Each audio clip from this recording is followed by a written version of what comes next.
and gentlemen, welcome to Development Discourse, where we ideate for Africa's development. My name is Patrick Okigbo. I'm the founding partner at Nextier. Nextier is a multi-competency advisory firm that's focused on solving Africa's complex development issues. And Africa's got a couple of those.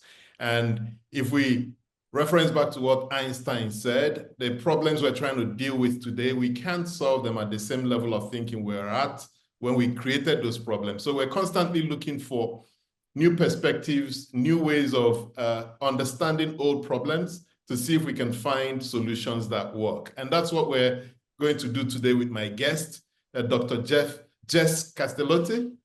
Is a trained architect, but he's also an art historian and now works for a museum as an art curator. He's the director at the Yemisi Shyllon Museum at the Pan-Atlantic University in Lagos. And he's gone on an interesting journey transitioning from architecture to art. And at the museum, he's putting together some really cutting-edge, innovative designs, innovative exhibitions that are culturally relevant. Jess, you're welcome. Thank you, Patrick, and thank you to you all for joining in this conversation. Fantastic. So let's start with your journey. So you've moved from architecture to helping Nigeria to document art history. You've published a number of very interesting books on contemporary Nigerian art. You're the director at the Yemisi Shyllon Museum. How did this journey happen? Was there a pivotal moment or an influence that kind of moved you more towards the art than architecture? Well, this was an unplanned movement from one thing to another. It came naturally. For decades, I have been interested and I have been working with artists, with collectors, with the arts, with institutions. So there was a moment in my professional development as a project manager and an architect when in a way I felt a little bit tired, and at the same time I questioned how much impact is this having in society? Why am I here? Why am I here? It's not because of the job, it's not because of the money. I'm not working for a multinational and not making money. Why am I here? I came to Nigeria as a volunteer to work in an NGO. And after all these years, I think I'm happy to say that I have maintained that fire that moved me to want to do something. Then it came naturally to devote more time, more energies, more resources. Then there was a moment when I decided to close down my architectural firm, go back to school, started studying again art history. I finished the doctorate 3 years ago, so I'm new and learning and beginning. Most of my colleagues and friends have already retired, but I'm starting a new life. When I am 90, I will think of retirement perhaps, but for now, important things to do, I think. I doubt you're going to retire, Jess. I doubt it, but we'll see when we get there. So art is one of these topics, that people think it's for the wealthy. So in Nigeria they say, what's the value of art? You need to eat first, before you can talk about art. So how do you help us understand why art matters? Why is art important for human development, important for national development? I think the answer has to go but by going back to what we are as human beings and what capacities we have. What I could say, what are we called to be? What can we be as human beings? And it's more than consumers, more than citizens. All these things are important. Is the capacity to do something else. And the arts, not only the arts, culture in general, but heritage, history, other human endeavors allow us to grow as human beings. So there is a danger in reducing development to economic development, to quantifiable, measurable indicators of development, roads, electricity, water, number of people in education, whatever. There is much more than that. There are some aspects of what we are as human beings that cannot be quantified. Yep. Art opens windows or allows us to enter, to go a little bit beyond in other realms, the intellectual, the spiritual, the emotional, the historical, the relational aspects of human life that are, I would say, more important than the economic sides. Of course, we have to eat. Now I'm talking to you, and probably you didn't notice, but NEPA has gone. Luckily, I have a couple of lights that I prepare in advance. So this is important, but we are more than that as human beings. And that's why art matters.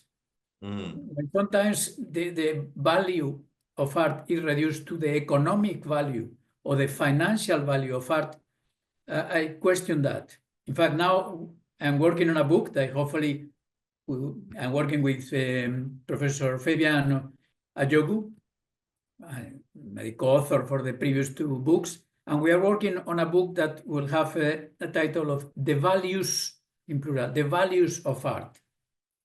That is not only economic, it's historical, it's emotional, it's aesthetic, it has plenty of other aspects of value. That's something that we think we need to tell everybody. Many people know, but some people do not. So how do we integrate this level of thinking into our national development planning, right? And I know this is kind of a big question, but if art goes beyond just the aesthetics, if it goes beyond, just the economic, if it goes more into that integral human development, right? How do we ensure that this filters into the way we think about national development? I think there are people who occupy positions that gives them the capacity and the responsibility of working towards that. I think for most of us is one person at a time. If I can, as we are doing in the museum, for us it's not about numbers, it's about impact. One person at a time, one young boy or young girl from a secondary school in Ibejuleki, can we not only entertain her, not only helping her or him to have a good time, no, can we help that person, that kid, to start thinking critically about issues?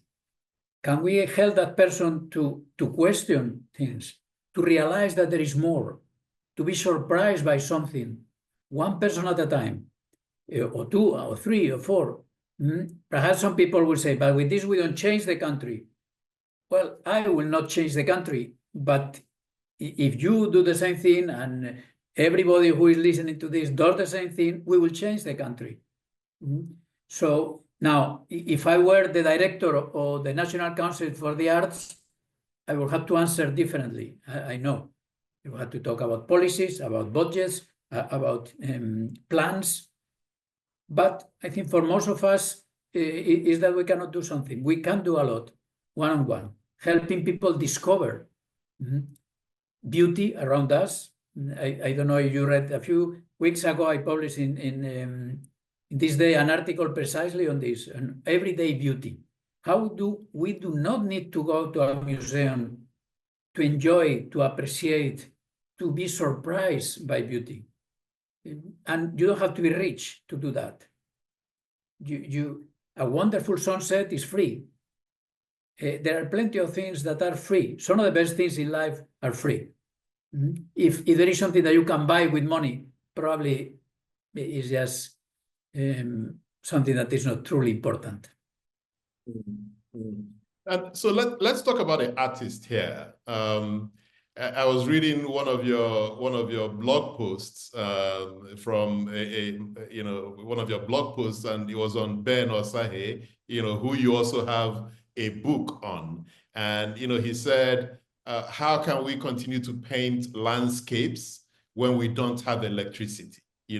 And this is him saying the artist must be bigger than, play a much bigger role in society. So for you, how do you see the role of the artist, especially in a country like Nigeria that's been going through quite a bit for quite a while? What should be the role of the artist as a way to catalyze this national development? I think there is not a single answer. It's not that all artists should be this or should be that.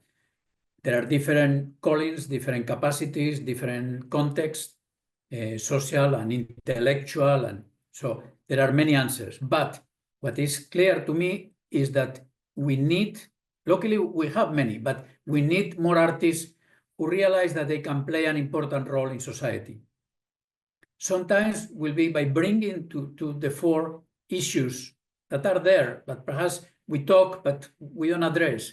This Benos Agai, the artist you mentioned, he died a few years back. And I remember when we were writing, I was writing the book on him. I used to go to Egbeda, where he was living, and we used to spend, he loved to talk. So we used to sit down there and talk. He loved it. He was a social critic. And he saw himself as a social agent. Perhaps he didn't use this word, but he had a sense of mission.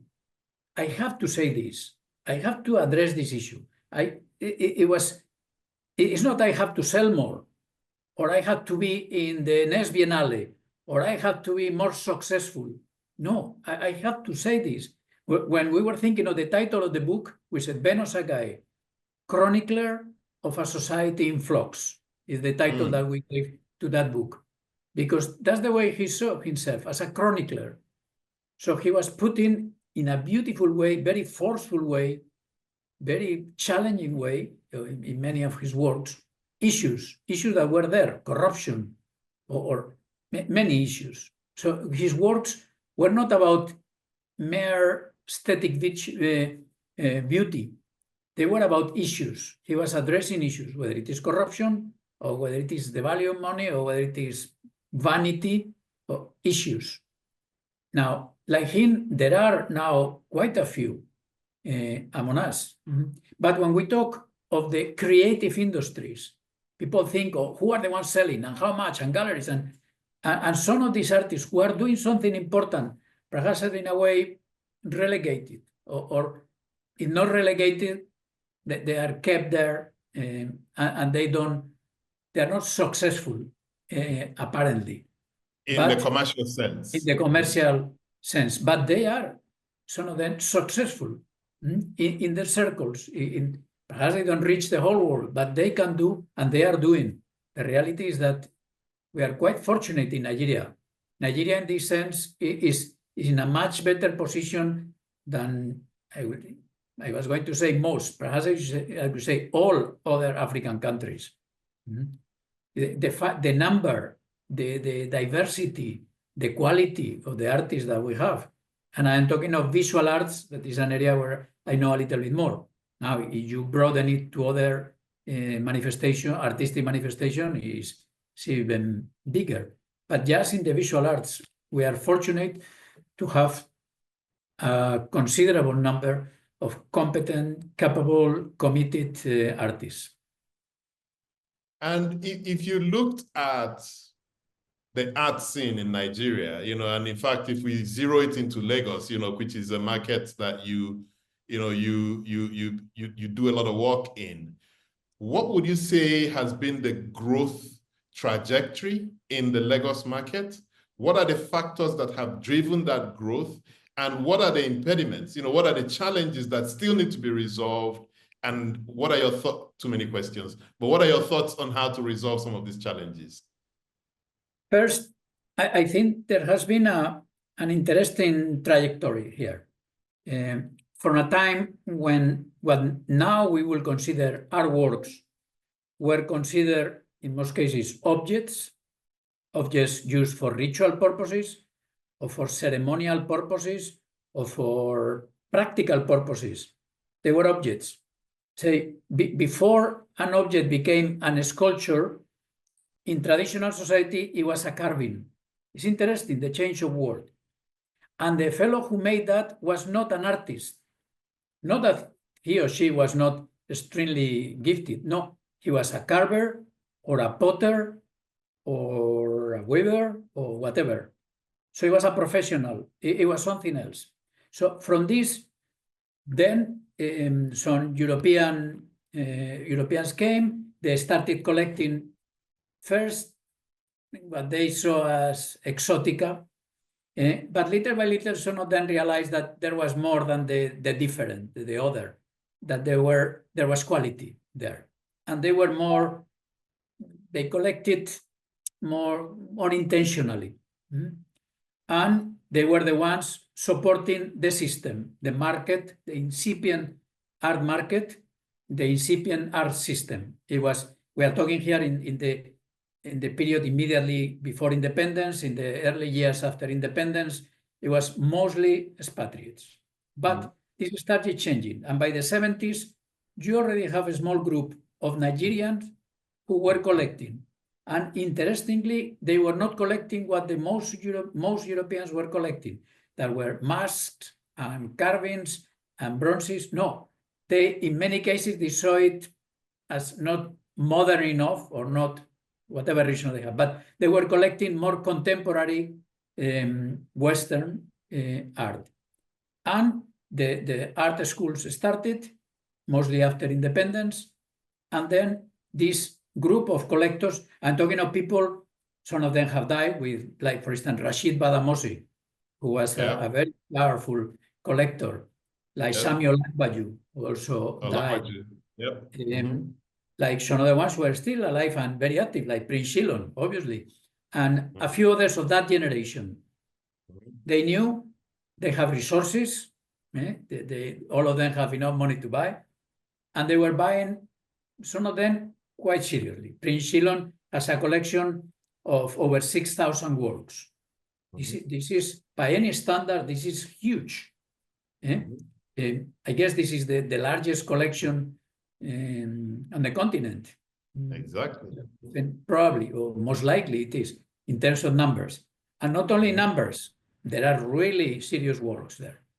So this group of people came, the expatriates continue, but this has been changing. Now we have a different situation. We have a group of young, cosmopolitan, well-educated, mainly professionals, who perhaps are not collecting works that are worth £200,000, but who are in a position comfortable enough to be able to spend 200,000 naira on a nice artwork. And these are the ones driving the market and driving the system now.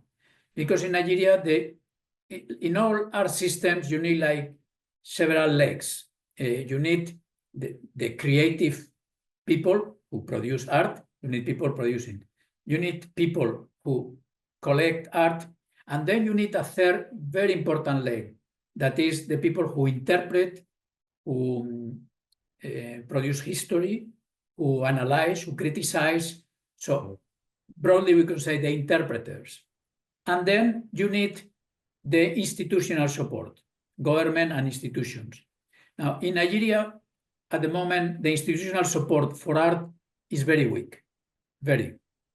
So what happens? That the market takes the whole space, or most of the space.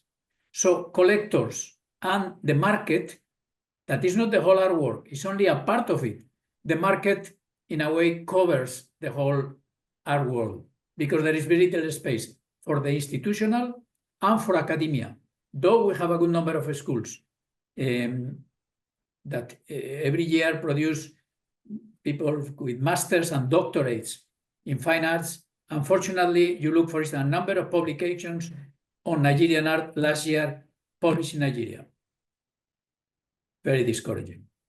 Yeah. That's the reality. And there are tens of professors. I don't want to criticize anybody, but the situation is, the academia is weak. Yeah. Institutions are weak. So the market takes over. And the main players in the market are collectors.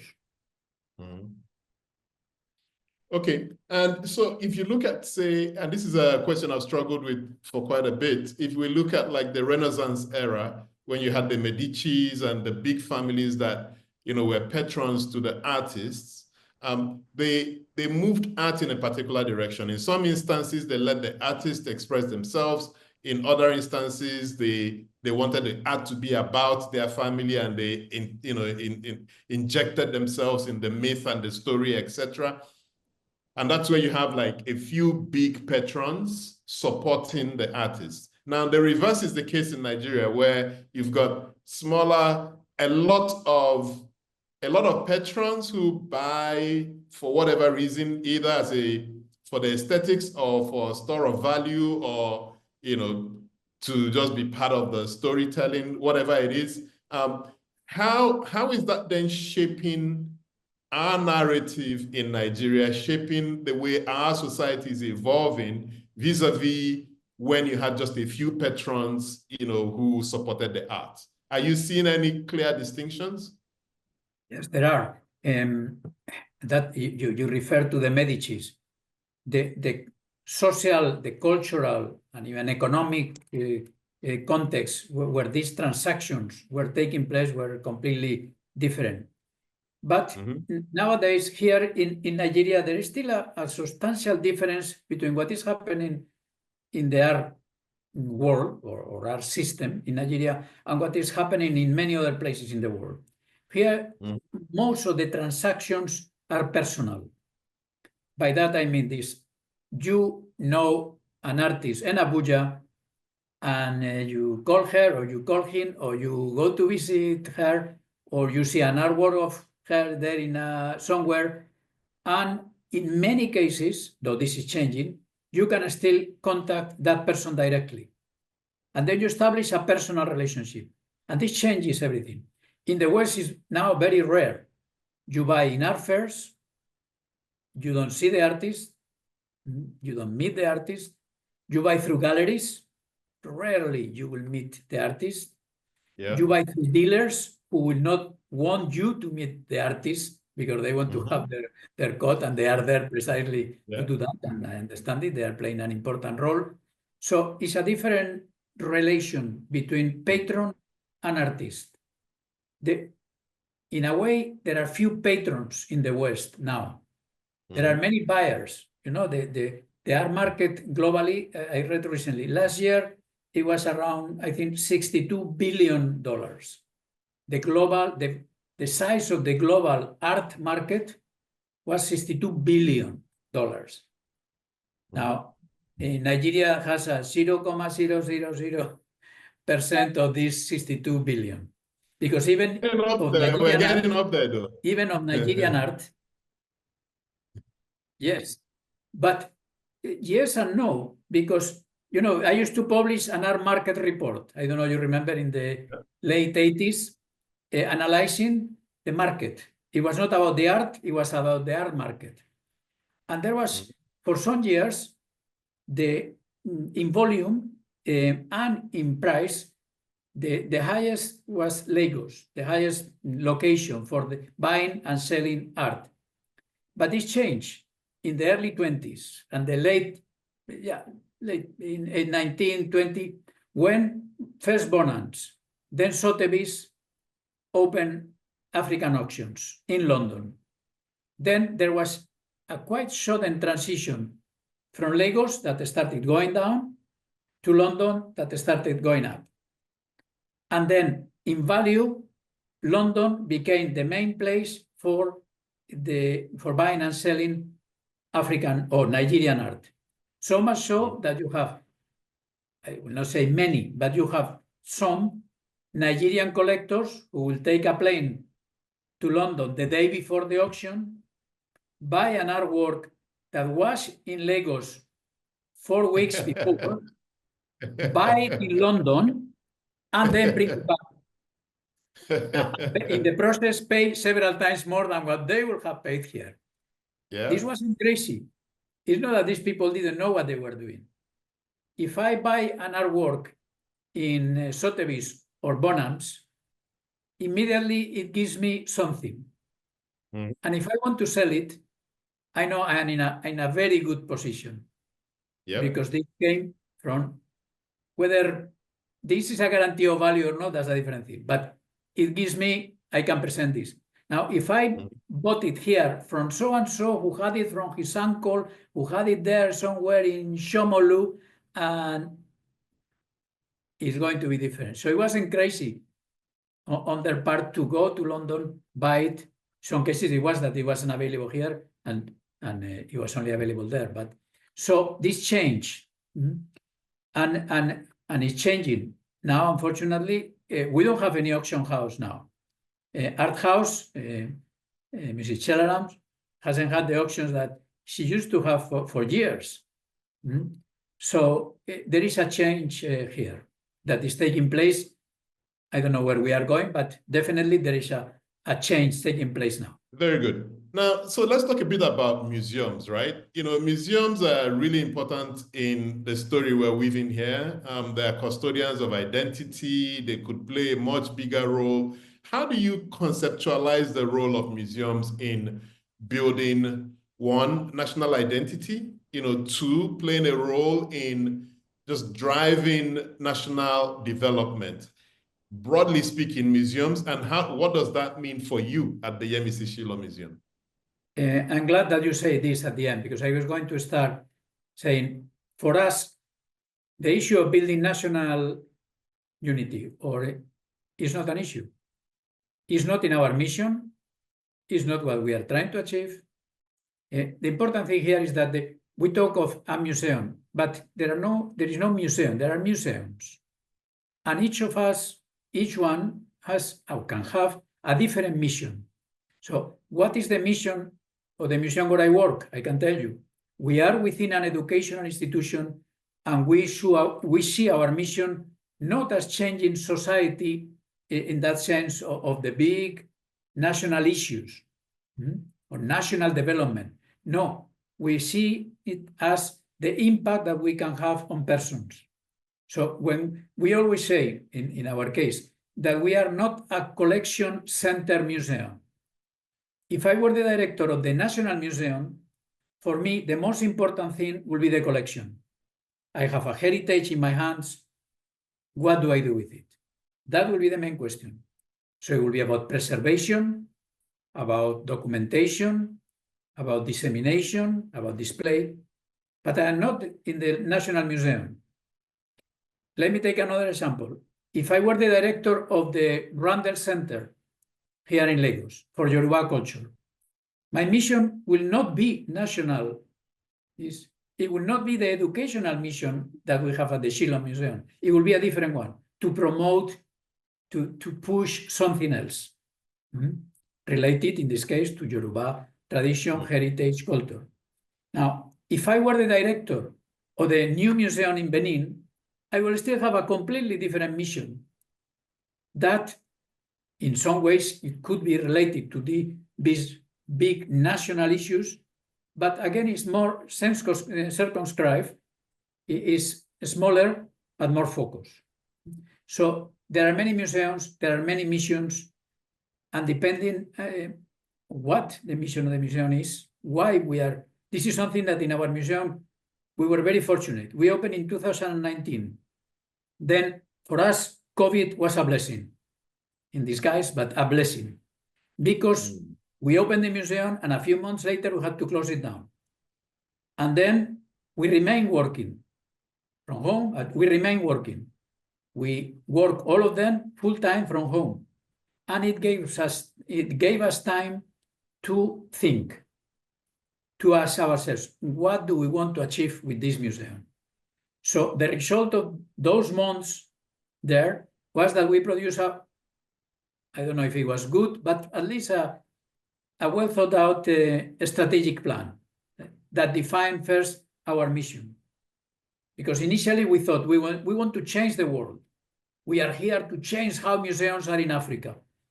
Little by little, we narrow it down. Now, let's see we can change Ibejuleki. Yes. We would like to reach the whole world, but let's see we can change the 2,500 students that we have in Pan Atlantic University.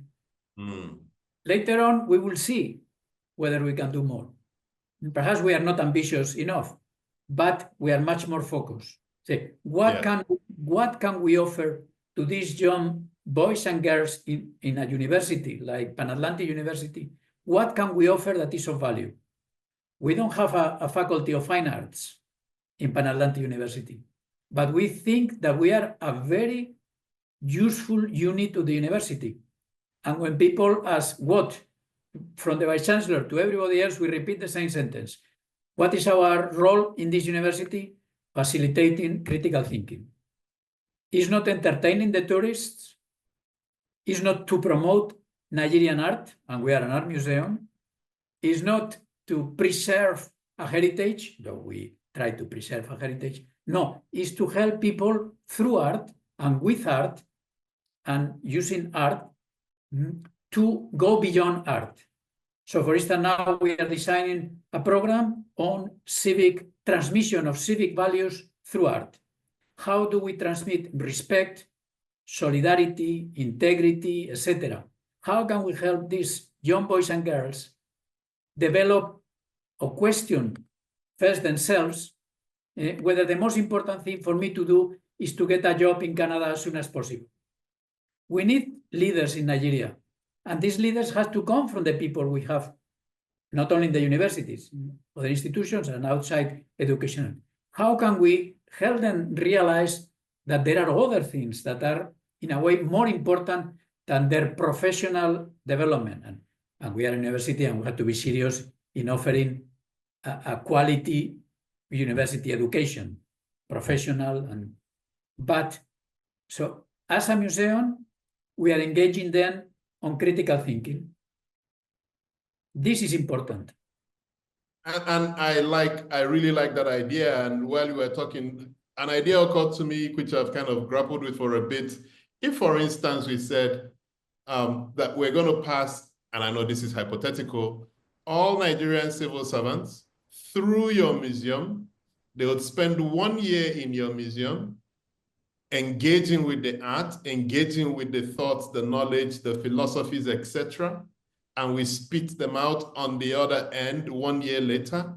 How could that process alter who these people are, the work they do, and ultimately what we become as a country? What could happen in that process? You mentioned civil servants, but the question could be broadened to anybody, any citizen. What ultimately is, what do we have to offer?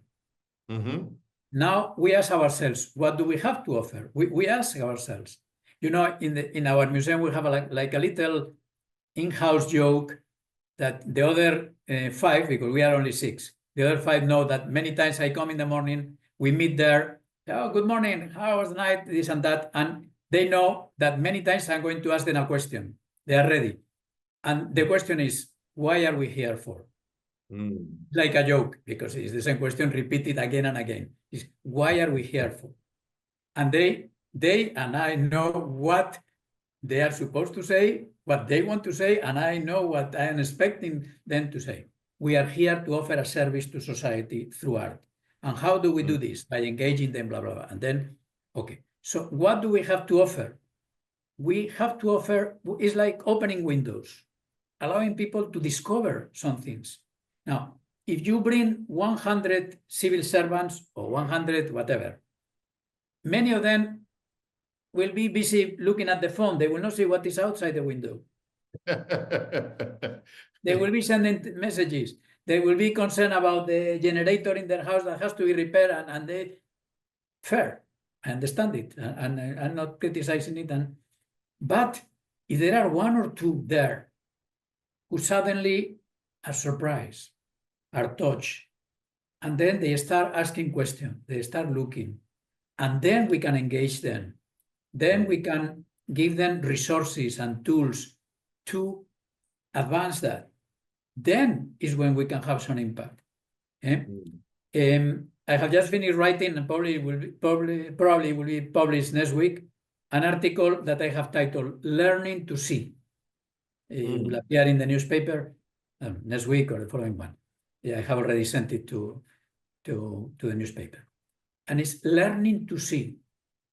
You know, in the schools, when we are young, they teach us to read. Fair. We need. They teach us to count. Fair. They teach us to write. Fair. We need it. They teach us increasingly to compute or to use digital means to interact with the outside world. Fair. But they don't teach, or at least I don't know of any place in Nigeria. I know of a couple of places outside Nigeria where this is done. They don't teach us to see. And we take it for granted that because I can, because my eyes are okay, I can see. No. There are things that the trained eye can see, not because it has better vision or better lenses, no, because it's capable of seeing more. We all have the experience, for instance, with a doctor. An experienced medical doctor, when the patient is coming, in most cases, even before the test results have come and the X-ray or whatever, the experienced good doctor, by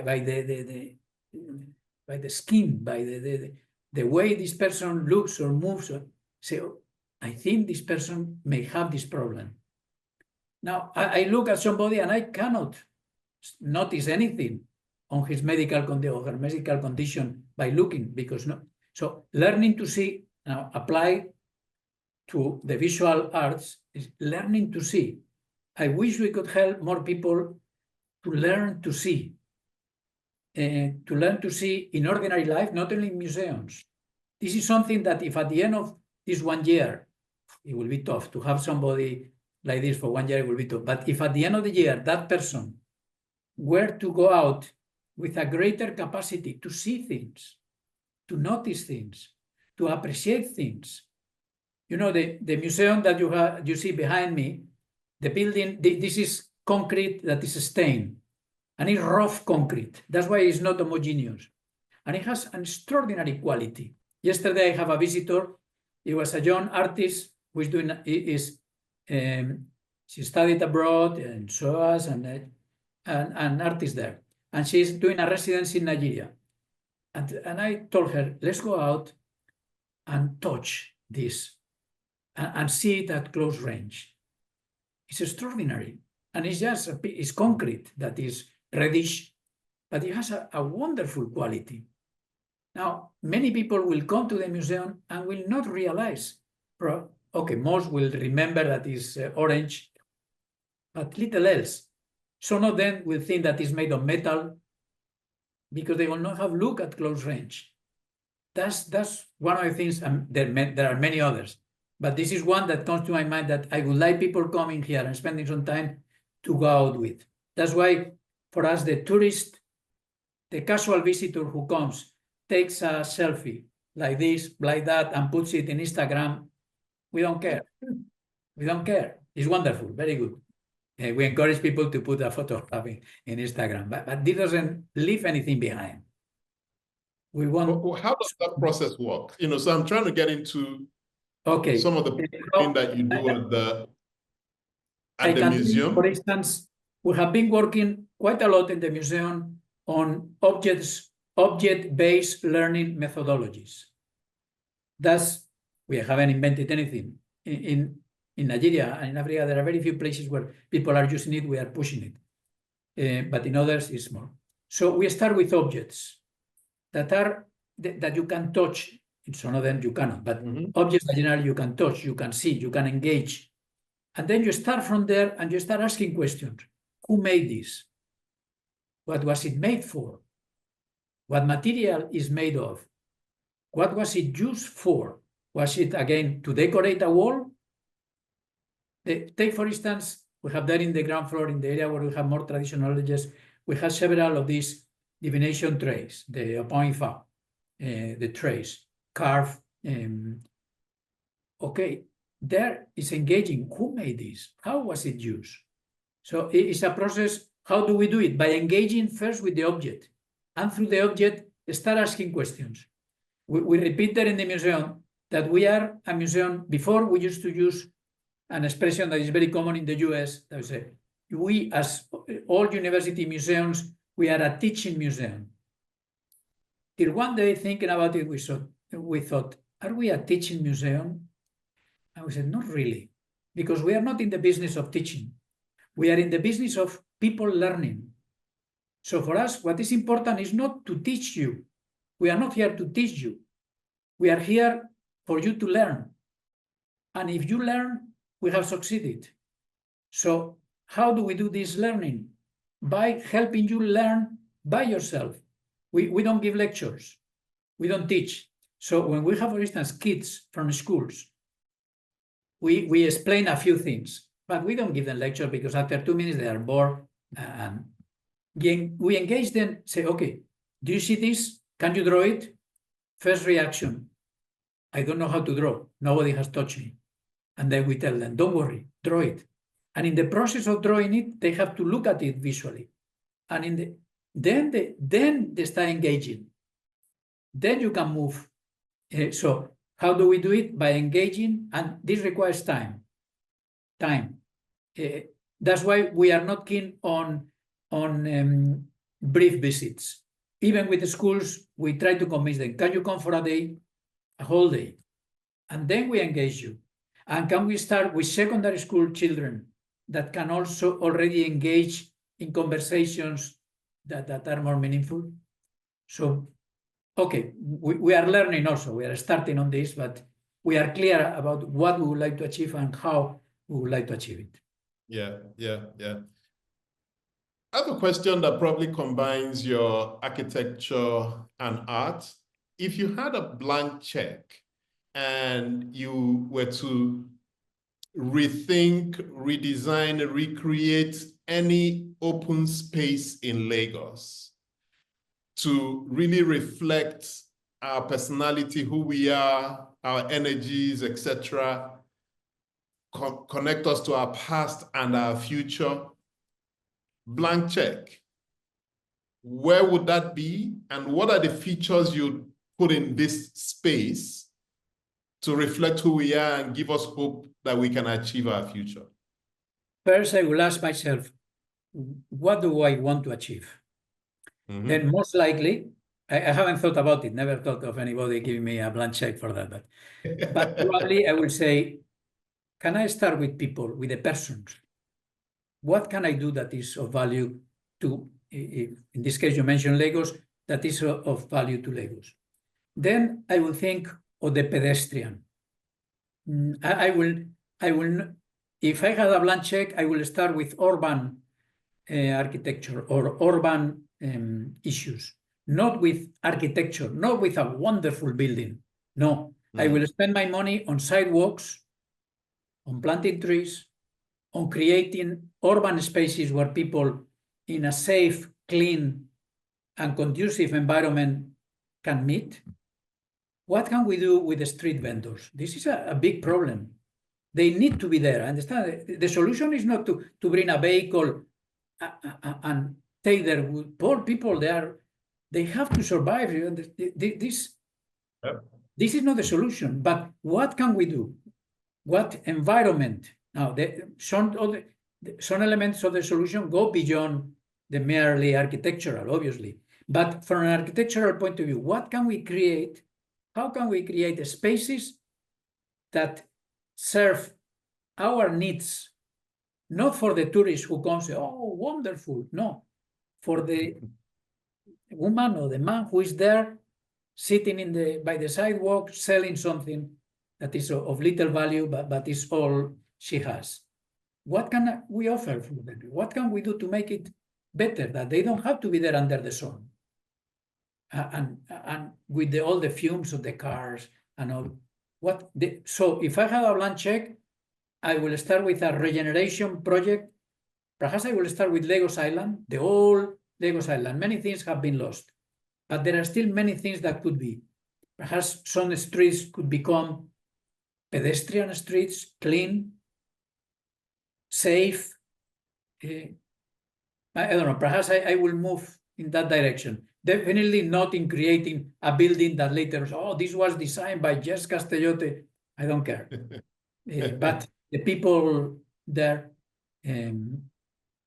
and that will take a big amount of money. The check will have to be. Excellent. Now, another question.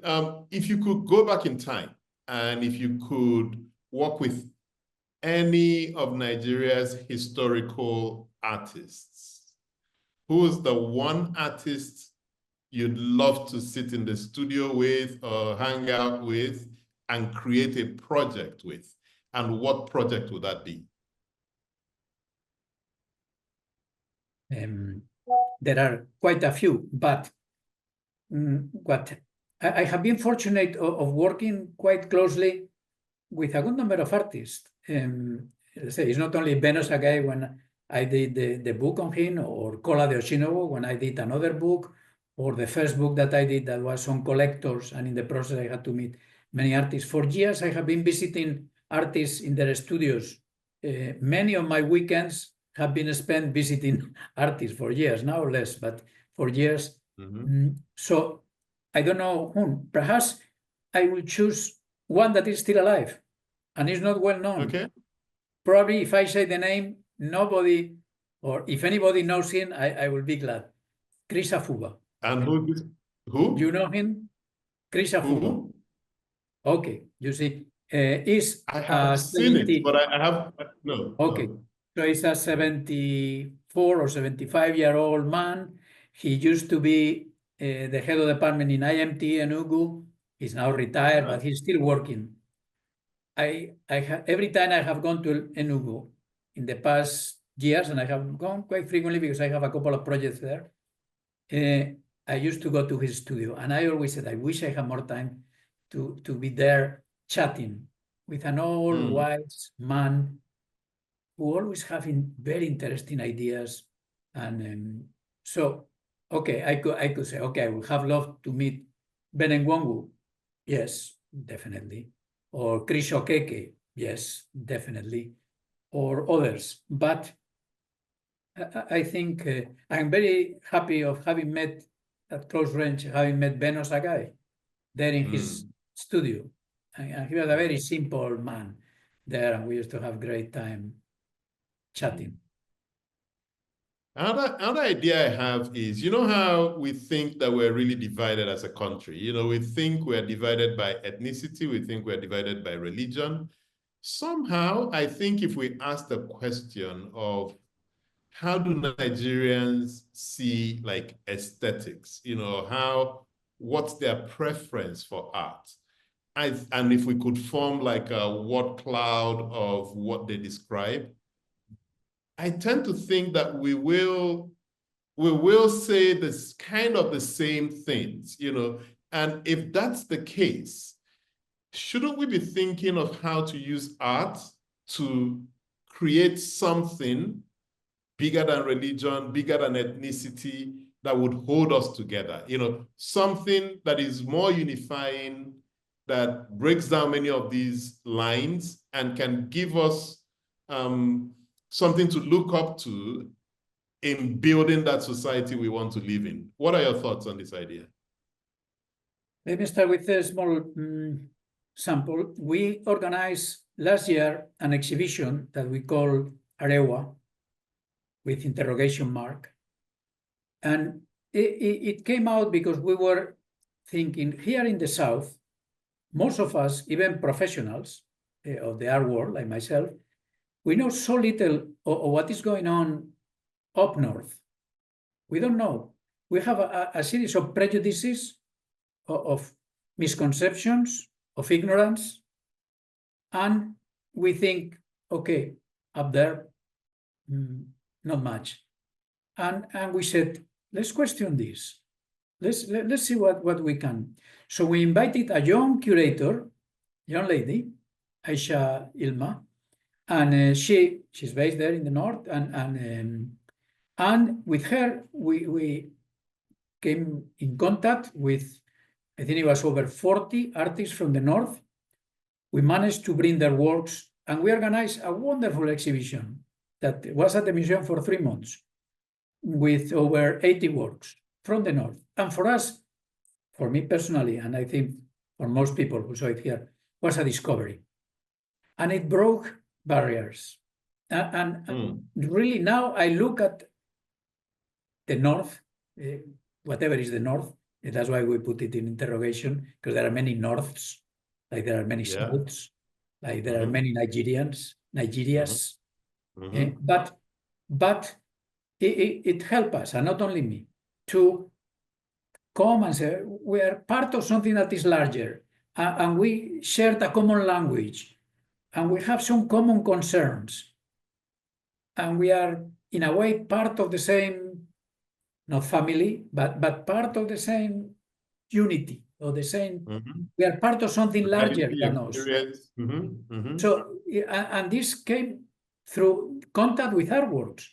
Only in a few cases, the artists could come from the North, from wherever they were. Some of them were in Abuja, many of them were all over, from Maiduguri to Sokoto, to Birninkevi, to... So it was an interesting... So yes, art has a capacity to bring us together. You know, we have an artwork, we have at least 15 or 20 artworks by this very well-known artist, Abiodun Nolaku. Probably many of you know him. But we have one that we have it on permanent display.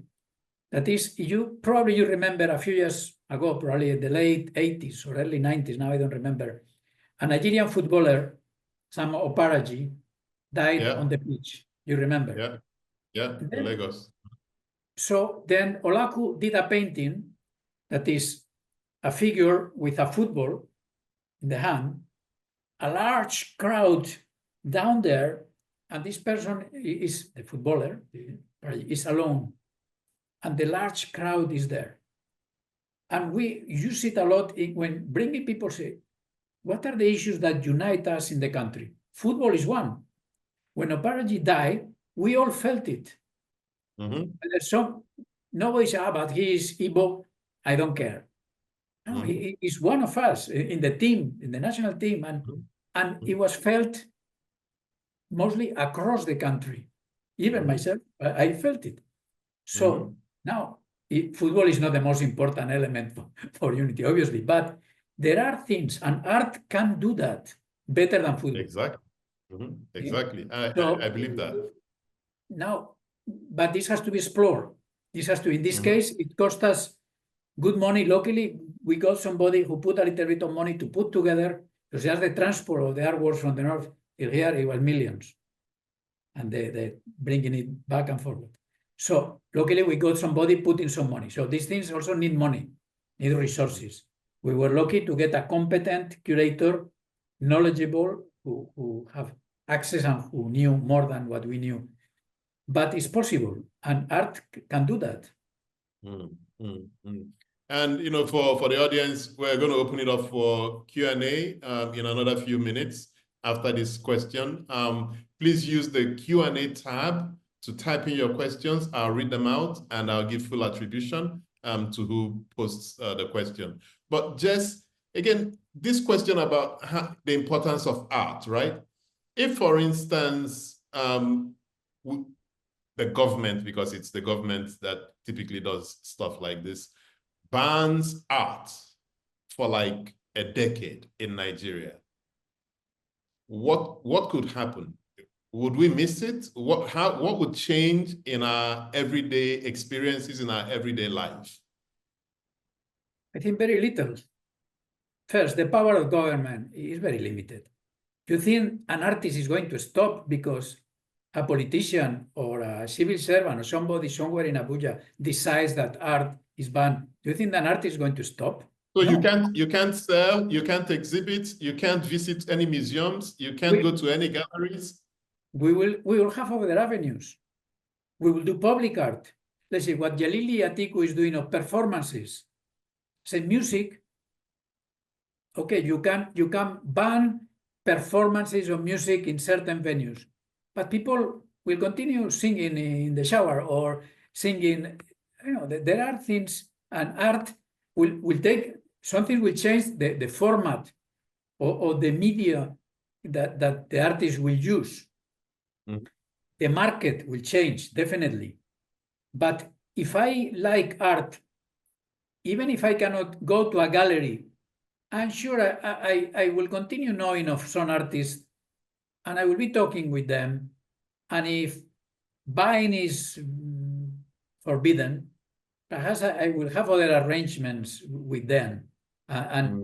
No, I think this is so much part of what we are as human beings, that a decree, no matter how powerful, no matter how totalitarian a state could be, as thinking that they can they can ban something like this. No, I think the effect will be real, and it will force us to modify channels and behavior, but it will not stop art from flowing, because we will continue needing it, and the artists will continue wanting to, or they will continue having something to say through art. So, well. So I have a question. I have the question from Uzoma Okoye, and he or she says, "I'm interested in your take on the relationship between the critical thinking that you're looking to teach at the museum and design thinking." Okay, let me give you another example. We discussing with some of the lecturers in the computer science department of the university. We thought, what do we have that could be useful for you, people in computer science? And then we came with a plan to engage them in an issue related to creativity. Of course, they say, you as a computer coder, or as somebody designing programs or applications, you have to be creative. You have to invent new things. You have to create. And we said, okay, bring them to the museum. We put them in front of some artworks, and we tell them, think, and this was critical thinking, think how these artists may have come to this end. What type of mental processes to create? Of course, what this artist is creating is a painting, a sculpture, an installation. What you have to create is an application or something else, different things. But developing the creative abilities and the way of thinking in a creative way. So then, once this finished, we ask them, say, okay, what impact has this had on you, the students? And we were surprised that many of them, perhaps some of them say it because they had to say something, and they say, yes, a lot. But I think genuinely, sincerely, some of them meant it, because they question, why does this fellow put this color and not other color? Or this line? Exactly. It's not a rational thing. It's a creative thing. So can I use this attitude or this skill or this approach for what I have to do? That is now to write a code for a program. I don't know whether it had a real impact or not, but we are experimenting. We want to see how we can do it. And we are not teaching them, we are just helping them to think critically, to engage, to think. I don't know if I answered your question, but I think it's a good response, and it got me also thinking, how else can we institutionalize this type of thinking, right? Shouldn't we be looking to integrate this or incorporate it into our curriculum? At least at the secondary school level, where they're still impressionable, maybe even in the primary school level. So is there any effort to push this type of critical thinking in art, or using art as a medium for critical thinking in our educational curriculum? Are you aware of this? No, and we also thought, what can we do? So we thought, why don't we work with teachers? Teachers have a multiplying effect. Teachers can reach thousands of students that we cannot. Exactly. So we have done with them a couple of workshops on experiential learning in the classroom using objects. In our case, we use objects at the museum. So it was a program to see with them how can we use objects to develop these skills of creativity in your students. Okay, the number of teachers that we have been able to reach for now is small, but we have it in our plans. This year we are going to do another couple of workshops. The ones we have were for groups of 30 teachers we selected teachers from public, not private schools, 4 public schools in Ebejuleki. There are 9 secondary schools in Ebejuleki, from Aja to Epe, 9. And we invited the teachers from these 9 schools who were happy to come. We have to, they couldn't pay. We have to get a sponsor who will pay for a bus to go and pick them, bring them. We have to offer them lunch. We have to pay for it. We have to get the facilitators. We have to pay for it. We have to take them back. We have to. So it costs money. So what we can do, a small museum, we don't receive any support from government. We depend exclusively on fundraising, on asking people, can you support? Can you pay? You see, to bring a group of young kids from a school in Ibejuleki is costing us 300,000. And I will tell you why. 160 for the bus. I'm signing the check regularly. I know it exactly. 160, the bus. The lunch for 30 plus the students, I don't remember, 130 something also. We are already in 260 something. And then materials and all that is costing us 300,000 for a group of 25 kids for one day. 300,000. Luckily, we have found people who say, I'm not a rich man or woman, but I think I can afford 300,000. So you can bring one group of kids from one of these schools in the Ibejuleki. And we have been doing it. Okay, anyway. No, great program. But I think I've got an idea for you. And it was suggested by one of our participants today, Chinelo Chikelo. And she said, have you thought of doing this online? Have you thought of using online workshops, to train non-academic public users and, culture journalists? She said a good example is the object learning workshops you mentioned, as well as curating workshops, and then one other question, do you have residencies for research work in the field of arts? So use of online, yeah. The first question, yes, we have done a few things, but since we are now very much focused on object-based learning, we want experiential learning, the experience. I don't know if you have done it, but if one day you come to the museum and I am around, and if I am not, you tell me and I will tell somebody, to allow you to hold a Benin bronze in your hands. You take the Benin bronze, a Benin bronze, everybody's talking, the Benin, you hold it. It's cold because it's metal. It's heavier than you expect. It's hollow. It has a patina that it has a texture that when you... This is something that you will never get by attending an online seminar. Let's say, on a painting, the brush strokes, the transparency of the pigment, the thickness of the pigment, and sculpture in wood. Wood is... No, you need to experience it fully. You have to experience it fully. And this, unfortunately, now, for training programs, we run training programs online. But for some other things, no, it is limited. Then the second question was... Residency? Do you have a residency for... No, though now we don't have at the moment because we don't have a studio for artists to... But we are in the process. We have already, well, I say we, but I, as an architect, I have designed an extension to the museum with a studio. We hope to start building it this year. We are now in the process of getting the money. So if we do it immediately, we will start residencies because we think it's a very useful tool. What we want to do perhaps before then is to start with residencies that do not require physical space. You see, we have an art historian doing research on the collection, or provided that historian has a desk and a computer and electricity, I think, and access to databases, and it could be enough. But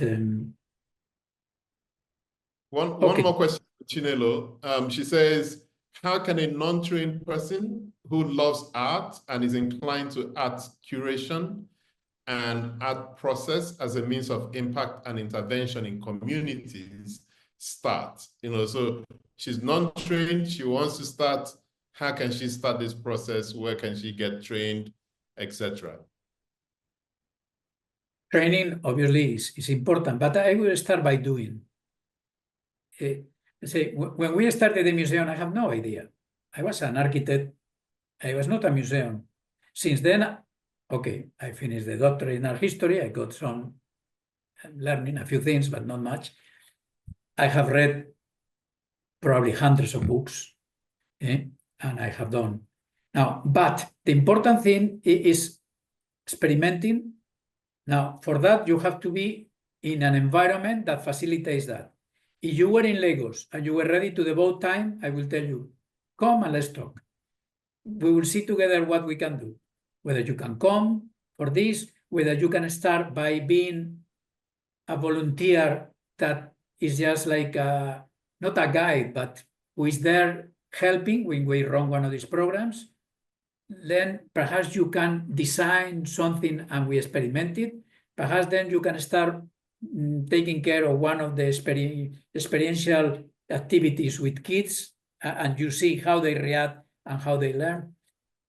So I will say start wherever you can. Now, if you are based in Abuja, there are institutions there. There are some people who are serious. Start by volunteering. Now, if you want to professionalize that, you have to do something else, obviously. But if you start entering into it, I think it's possible. Yeah. And you don't have to spend a fortune. Just what you need to put in time. That there is no shortcut for that. So I have a question from Obiwanne Ozalo. Since we live in a society where poverty is very high, purchasing art seems like luxury, and museums are very few. Don't you think most of our art should be taken to the streets? Street art like murals intentionally done to inspire critical thinking in the poor neighborhoods. Let me add my question to this. I thought what you did with the book, Contemporary Art in Private Collections, in Lagos Private Collections, I thought it was to kind of democratize the art. So you went into people's homes, you took pictures of art that was going to be seen by just themselves and their friends, but put it in a book for more people to see it. But again, only folks who can afford to buy the book will get a chance to see and appreciate the art. I guess what she's saying, or maybe what I'm adding to the question is, are there some thoughts on how we can use technology to liberate the art that's stored in a lot of private collections, so that more and more Nigerians can have access to them? I know you used to do something with virtual museums. I don't know where that is now, but isn't this the right time for that? Okay, perhaps I will start with the first part of the first question. Talking about poverty. Let me now send back the question to you. What poverty are you talking about? Not that there is no poverty, I know. But what? Because there are many types of poverty. There are people who are millionaires who in many respects are poor people, people to be pitied. Even if they have their big cars, big money, they travel always in business or first class because they are poor people, many of them, or some of them. So what poverty are you? And conversely, there are people who perhaps it's not that they don't have a big car, but they don't have a car. But in many respects, they have a wealth there. So what poverty? So, okay, now, if we are talking again, when I was saying, sometimes we reduce development to economic development. Sometimes we narrow or reduce poverty to financial poverty or economic poverty. But intellectual, spiritual, affective, some people, I don't know if it happens to you. It happens to you.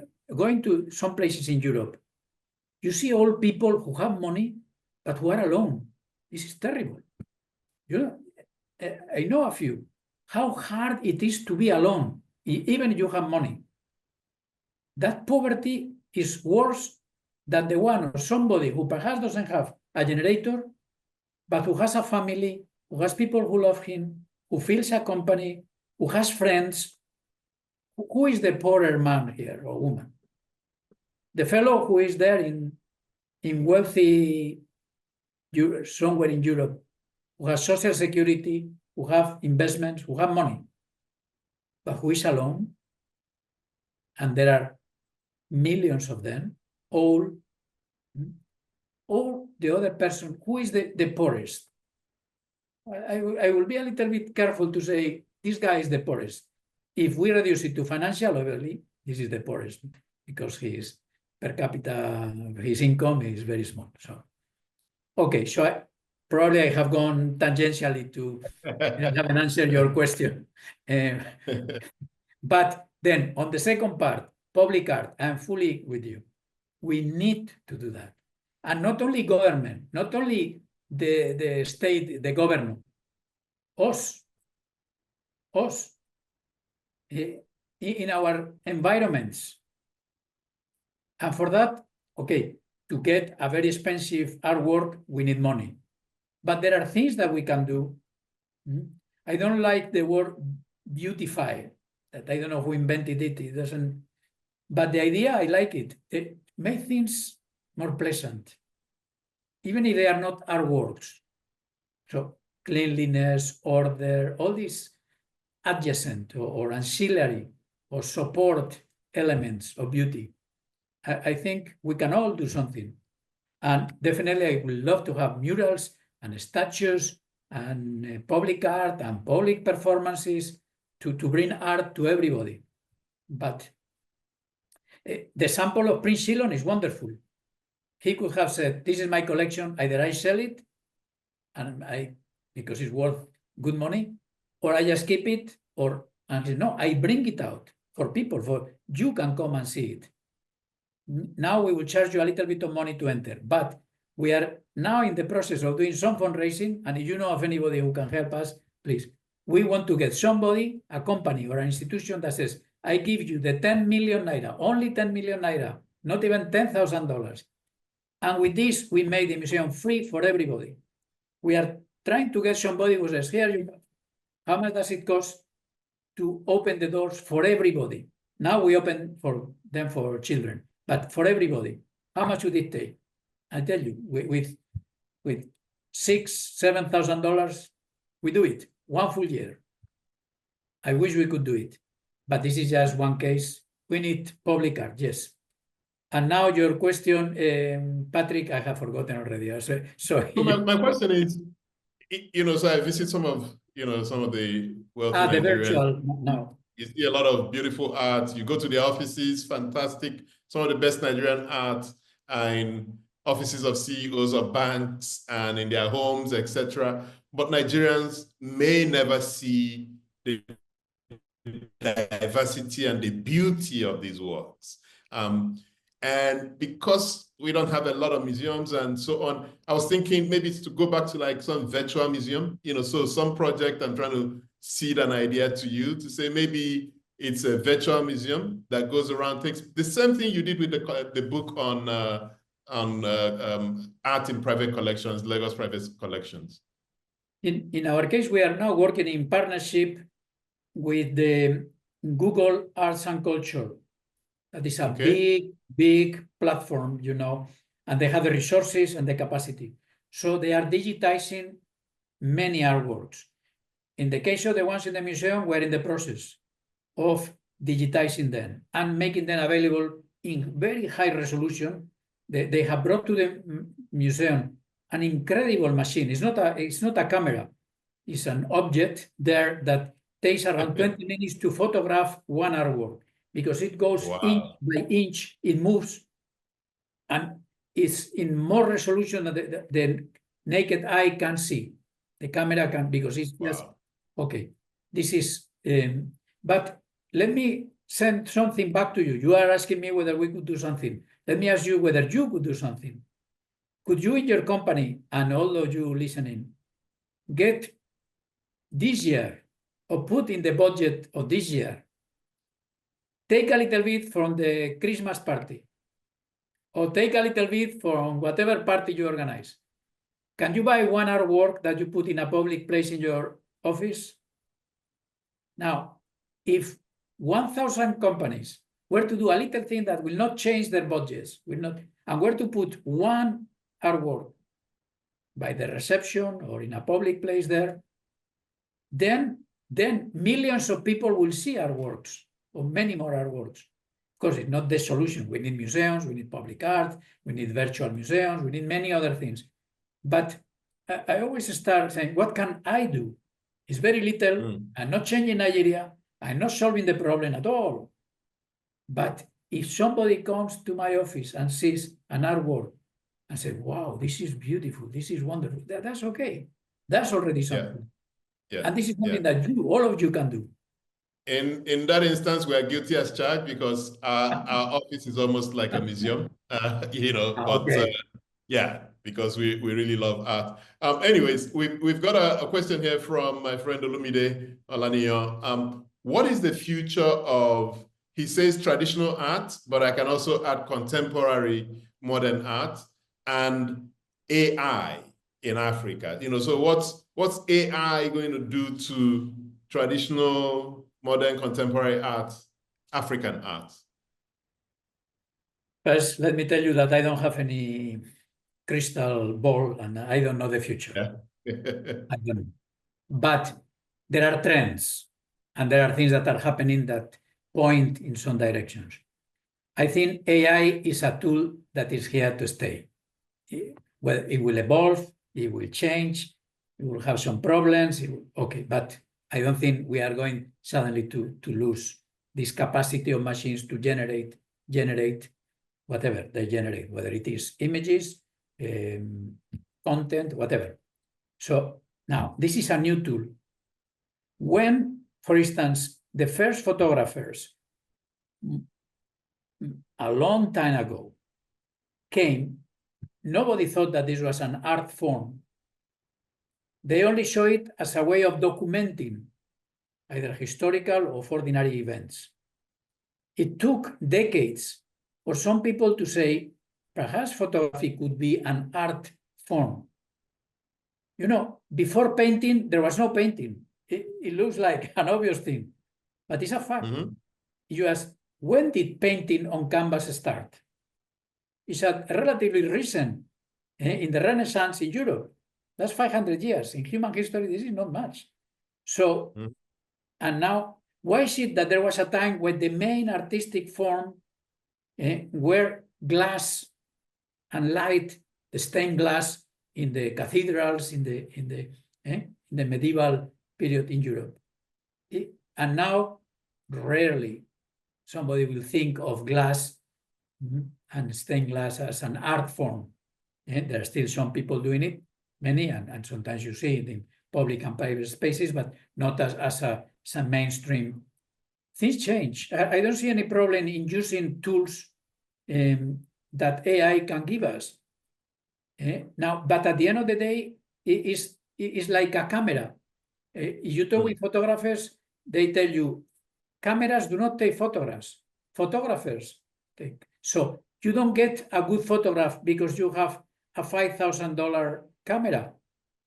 No, if you are a really good photographer, you can take a really good photograph with a $300 phone camera. If you are a great photographer. Exactly. And if you don't know about photography, you can have a $5,000 or a $10,000 camera. You will produce lousy photographs. Now, the same thing in a way can be said with AI. If it is used as a tool, yes, it allows the artist create new things like cinema. Cinema is the same thing. It started not as an art form, but now it allows. So I'm not afraid. I think artists, if instead of using a brush physical, they use a digital brush, it's a brush. I know of a very good artist, extraordinary artist, Anthony Aseku. He is a digital artist, and he sells his works as NFT, digital art. And I have been in his studio talking with him, and it's a couple of huge computer screens and very, very powerful computers with very good applications. And he is there designing, creating artworks. And he is creating them. Now, I could go to AI and say, create an artwork of Patrick in his sitting room. And AI will do something. But I doubt there will be something of value and of quality. Now, if a good artist, not me.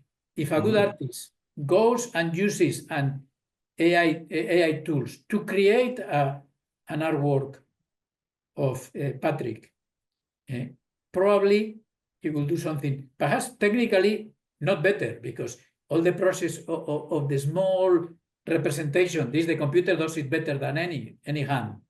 Not that, but the quality, the meaning, somebody has to create that. We are human beings. We have something that machines will never have, I believe. And if somebody thinks that machines will ever be able to do all that we can do as human beings, a machine cannot love. A machine cannot have compassion. An algorithm cannot have compassion. An algorithm can be designed to react in a way that imitates compassion. Fair. But the machine will not have compassion. The machine will not cry. The machine will not be moved. The machine will not be touched. A human being has a soul. We are spiritual beings. And I don't only mean religious, spiritual. Machines are not. Okay, anyway, that's another big issue. So maybe this question, I mean, so when you speak about Nigerian art to an international audience, or when you're trying to introduce Nigerian art to international markets, etc., what's that one big challenge that always comes up, and how have you been able to navigate it? It's, as I was saying before, I think I'm a little bit afraid of putting everybody in the same bucket. There are many artists doing many things. Now, okay, can we see general features of art in Nigeria? Yes. We see, for instance, that for now it's very commercial. That's a reality. Because of what I was saying before, of the role that the market is playing. So, and the economic situation, you knew the number of artists who call me, or probably to many of you, they say, yes, I haven't sold an artwork for 2 months. I had to take care of my family. Can you buy an artwork? Unfortunately, I say, sorry, go to a big man or somebody who has the money, I cannot, but I will try to help. So this is a context that is real. Then still, the art in Nigeria is rather parochial, because though some people are part of global discourses and global trends and most artists are not. They don't know. They don't read. They don't see. This is hard. The other day I had a professor from Suka, an art department. And he says, and we were in front of a couple of the Ngwongus that we have there in the museum. And he says, that some of my students will finish their degree in art in Nigeria, not having seen physically a work by Ngwongu. That limits, that's sad. He said, perhaps we could organize that they come, to bring them all the way here. This is sad. Talking to some of them, say, have you ever been in a museum? An artist, a professional artist, say, no, I had never been in a museum. So, how many galleries are there? And the galleries that we have, are mainly catering, they are commercial enterprises. They are art shops rather than galleries. The commodity they sell is art. So, yes, there are some things. So when talking outside, I say, well, this is a little bit different, really. Also because who is the main supporter in the arts? In Europe, I know it better. Who is the main supporter of the arts? Institutional, government, that have plenty of channels, so money ends up. Now, how much money comes really to artists in Nigeria? From very little, very, very, very little. So it's at the end collectors, and collectors, if I am buying an artwork, I understand. If I am a collector buying an artwork, I say, I want this. And then probably the artist who has to sell, poor fellow, who needs the money, says, you want this, I will produce this. I will produce the palm tree and the canoe, because that's what you want to have in your city room. So that's the situation. Yeah, maybe we have enough time to just take one more question, and it's from Mrs. Kate Mbaro. She says, please explain briefly the statement, art is life. How would you explain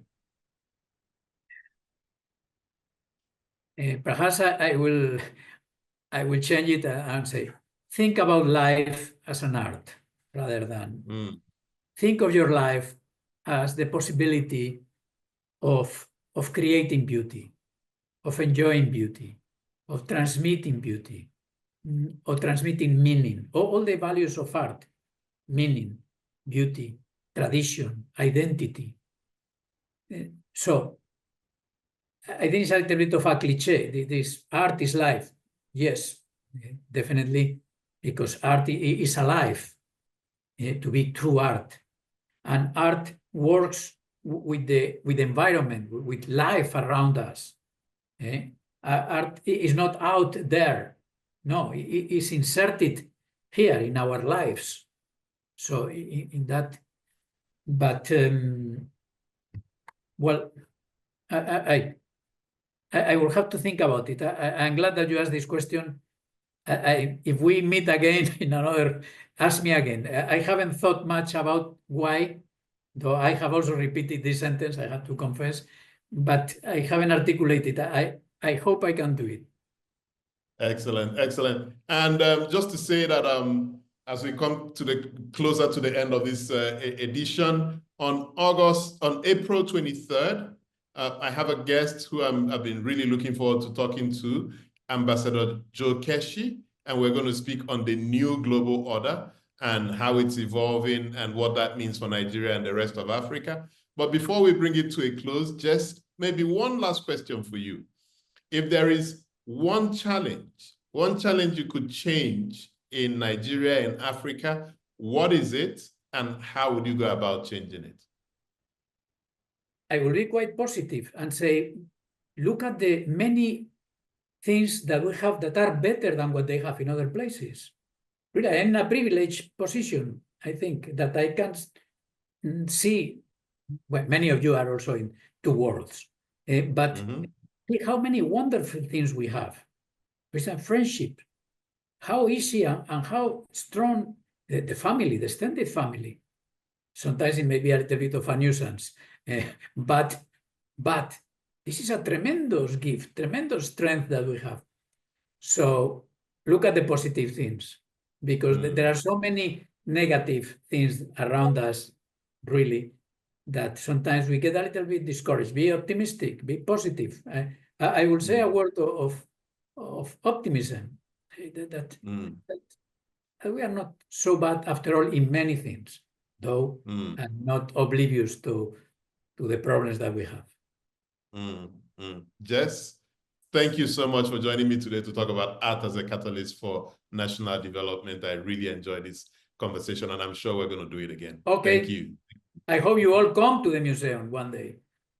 Exactly. And I know I owe you Patrick, that visit. Perhaps you can give them my email. If anybody wants to send me, saying I'm coming this, if I'm around, I would love to show you. Otherwise, somebody else will. Excellent. Excellent. Thank you so much, Jess. And thanks everyone for joining. Really appreciate it. Thank you so much. See you next time.